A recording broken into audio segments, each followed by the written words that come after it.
নমস্কাৰ বন্ধুসকল, মই টিকেশ্বৰ মটিভেশ্যনেল আছাম ইউটিউব চেনেলটোলৈ আপোনালোকক পুনৰবাৰ স্বাগতম জনাইছোঁ। আৰু আজি আপোনালোকলৈ আগবঢ়াম আঘাতপ্ৰাপ্ত কঠোপকথনৰ পঞ্চদশ অধ্যায়।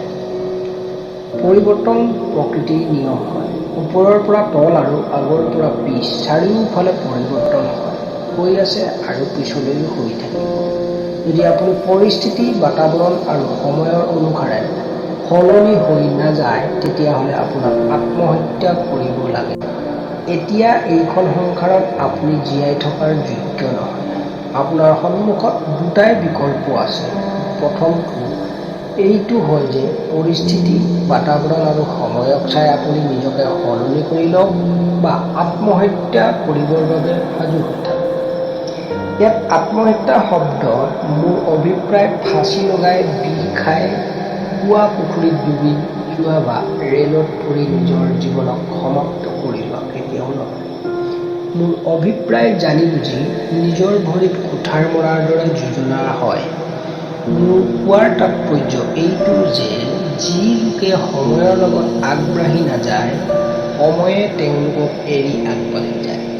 পিছ পৰি থকা লোক মৃতপ্ৰায় অথবা বিকলাংগৰ দৰে হয়। পৰিৱৰ্তনৰ সময়ৰ লগে লগে পৰিৱৰ্তন নোহোৱাত আত্মহত্যা কৰাৰ দৰে হয়। লক্ষ্মী আই কেৱল পৰিশ্ৰম কৰিলেই নাহে। যদি পৰিশ্ৰম কৰিলেই আহে, তেতিয়াহ'লে মজদুৰ বোধ হয় সংসাৰত সকলোতকৈ ধনী হ'লহেঁতেন। মোৰ মতে লক্ষ্মী আই কেৱল তেওঁলোকৰ ওচৰলৈহে আহে যিয়ে বুজা পৰাৰে পৰিশ্ৰম কৰে। সেইকাৰণে গুৰুত্বপূৰ্ণ এইটো নহয় যে আপুনি কিমান পৰিশ্ৰম কৰে, গুৰুত্বপূৰ্ণ এইটো যে আপুনি আপোনাৰ কামক কিমান বুজা পৰাৰে কৰে। আপোনাৰ লক্ষ্য কিমান উচ্চ হয় আৰু তাৰ প্ৰাপ্তিৰ বাবে আপুনি কিমান নিষ্ঠাৰে প্ৰয়াস কৰে।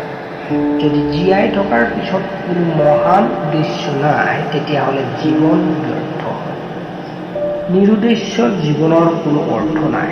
সংসাৰত মূৰ দাঙি জীয়াই থাকিব লাগে আৰু নিজৰ উপস্থিতি কৰিব লাগে। তেতিয়াহ'লে আজিয়েই আপোনাৰ উদ্দেশ্যক এক নতুন দিশ দিয়ক। কোনো মহান উদ্দেশ্যৰ বাবে নিজকে সমৰ্পিত কৰি দিয়ক। নিজৰ লগতে আনৰ বাবেও জীয়াই থাকক। কিছু সময় পিছত আপুনি অনুভৱ কৰিব যে আপোনাৰ জীৱনৰ সঠিক পথ আহিছে।